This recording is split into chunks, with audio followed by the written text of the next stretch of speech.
니고데모의 이야기, 요한복음 3장 1절, 2절. 그런데 바리새인 중에 니고데모라 하는 사람이 있으니 유대인의 지도자라. 그가 밤에 예수께 와서 이르되, 라삐여, 우리가 당신은 하나님께로부터 오신 선생인 줄 아나이다.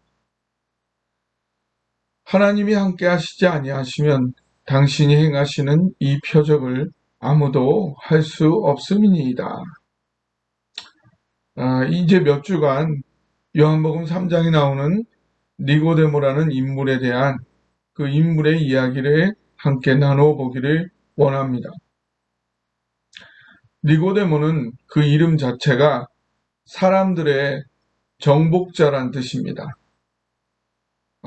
그 이름이랑 비슷하게 니고데모는 모든 영역에서 아무 부족함이 없는 모든 것을 다 가진 유대인으로서는 최고 잘 나가는 그런 사람이었습니다.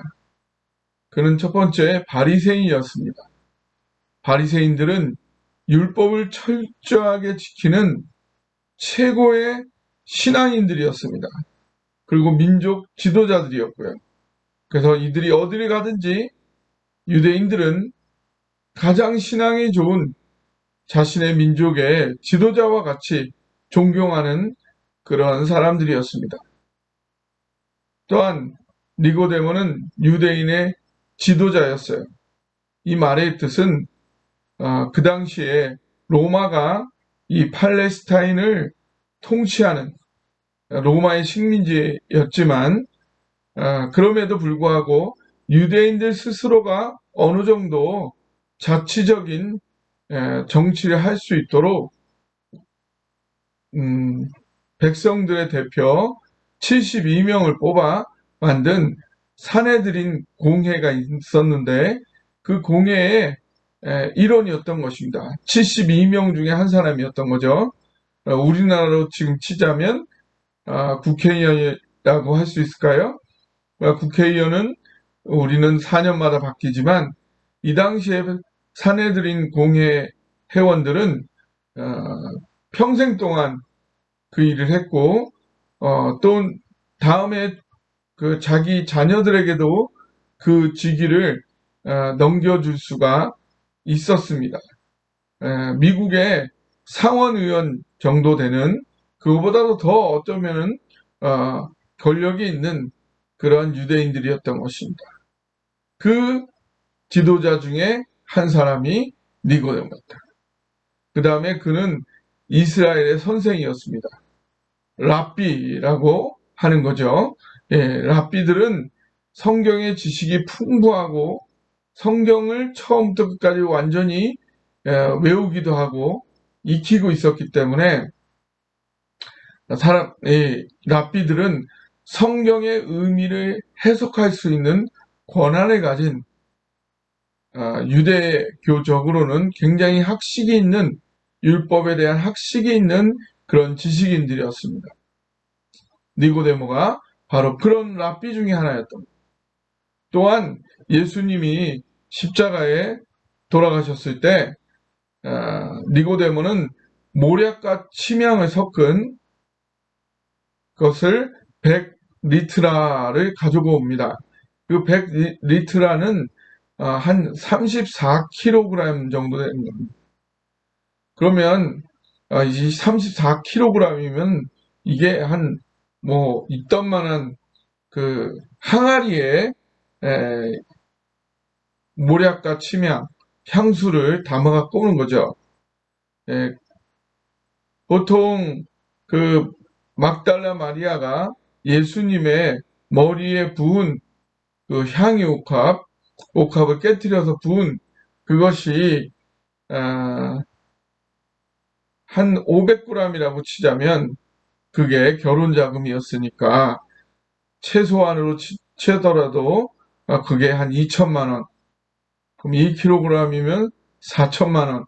34kg이면 한 14억 원이 되는 그것을 자기가 뿌리는 것도 아니고 예수님을 위해서 선물을 할 정도의 엄청난 14억 원을 이렇게 선물로 내놓을 수 있는 돌아가신 예수님을 몸에 바르기 위해서 그것을 갖고 올 정도의 어마어마한 부자였던 것입니다. 그런데 그 니고데모가 왜 이 밤에 예수님을 찾아갔을까요? 여기서 우리가 발견할 수 있는 것은 첫 번째, 인간에게는 그 어떤 것으로도 채울 수 없는 갈증이 있다는 것입니다. 니고데모는 바리새인으로서 사람들로부터 존경도 받았고 또 유대인의 지도자로서 권력도 있었으며 유대인의 랍비로서 학식도 인정을 받고 있었고 또한 많은 물질을 가진 부자였습니다. 대체 안 가진 게 뭐냐라고 할 정도로 좋은 것만을 다 가지고 있었지만 존경으로도 또 권력으로도 학식으로도 물질로도 채울 수 없는 내면 깊은 곳에 갈증을 갖고 있었던 니고데모인 것입니다. 두 번째로 그의 갈증은 무엇인가를 이루어갈수록 더욱 그 갈증이 깊어지는 그런 갈증이었습니다. 성공하면 많은 사람들은 행복할 줄 알지만 성공할수록 갈증은 더욱 깊어지는 것이 인생의 딜레마입니다. 대통령이 되면 아무 걱정이 없을까요? 아니죠. 대통령이 되는 순간부터 아무도 자기 친구가 되기 어렵습니다.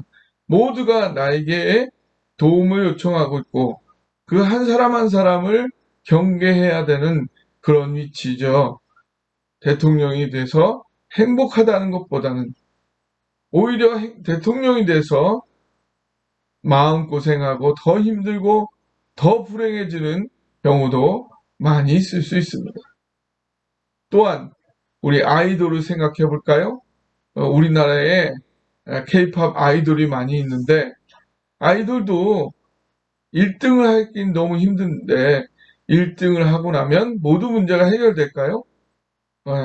1등이 되고 나서부터 더 열심히 해야 되고 여기저기 불려다녀야 되고 그 1등을 유지하기 위해서 밤잠 못 자면서 또 몇 년 동안 다이어트를 하면서 아주 고생하는 그런 아이돌이 아닙니까? 연예인일수록 더 큰 공허함을 느끼고 공황장애에 빠지는 경우도 있습니다. 성공하면 좋을 줄 알지만 오히려 그 성공을 향해 가는 과정보다도 그 성공을 이루고서는 더 큰 갈증을 인간은 느끼게 되는 것입니다. 그런 면에서 이 성공이라는 것은 여름날 탁자 위에 올려져 있는 얼음 탄 소금물이랑 비슷합니다. 예, 밖에서 너무 더워가지고 갈증을 가지고 집으로 돌아왔는데 탁자 위에 시원한 얼음물이 있는 거죠. 그래서 그것을 벌컥벌컥 마시는데 마시면서 느껴보니까 소금물이다. 얼마나 더 갈증을 느끼겠습니까? 바로 우리 인생의 성공이란 것들은 어쩌면은 성공할수록 더 큰 갈증을 느끼게 만드는 그런 것이 아닐런지요. 그러면 세 번째 우리가 결론 지을 수 있는 것은 하나님만이 채울 수 있는 그런 갈증이 있다는 것입니다. 예, 물질적인 것으로는 인간의 모든 것을 다 만족시킬 수 없습니다. 눈에 보이는 것만으로는 환경적인 것만으로는 인간의 갈증을 채울 수 없어요. 왜? 인간은 의미와 목적과 가치를 추구하는 존재이기 때문에 단지 육체의 편안함, 사회적인 안정감 이것만으로는 인간의 갈증을 다 채울 수가 없습니다. 내 인생에 의미가 있느냐? 목적이 가치가 있느냐는 거죠. 근데 이 의미와 목적 가치라는 것은 단지 머릿속에만 있는 것이 아니라 인간의 마음, 사랑으로부터 흘러나올 수 있는, 사랑하기 때문에 흘러나올 수 있는 그런 의미와 목적 가치가 바로 인간의 갈증을 채우는 것입니다. 근데 그 사랑이라는 그것은 인간으로는 그 사랑의 한계가 있어요. 우리의 모든 의미와 목적 가치를 채울 수 있는 풍성한 무한한 사랑, 그것은 바로 하나님만이 주실 수 있는 거죠. 우리의 진정한 갈증 해소는 하나님을 만날 때만이, 하나님과 함께 그 하나님을 깊이 누리면서 하나님의 사랑을 느낄 때 비로소 우리의 갈증이 해소될 수 있는 것입니다. 그래서 파스칼은 인간에게는 하나님만이 채울 수 있는 커다란 구멍이 있다라고 했던 것입니다. 여러분은 어떠신가요?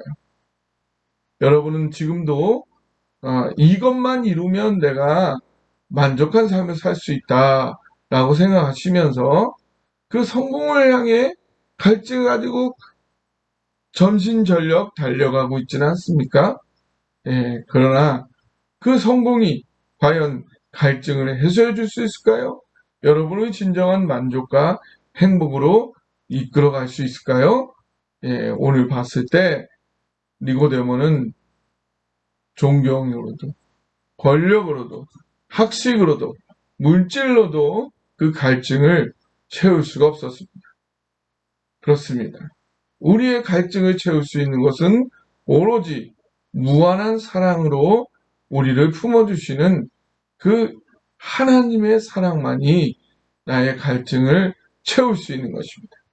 오늘 그 하나님을 경험함으로 모든 갈증과 불만과 열등감과 여러분의 쬐는 모든 압박감으로부터 자유해 주셔서 마음껏 하나님의 사랑을 누리는 하루가 되기를 주님의 이름으로 축원합니다.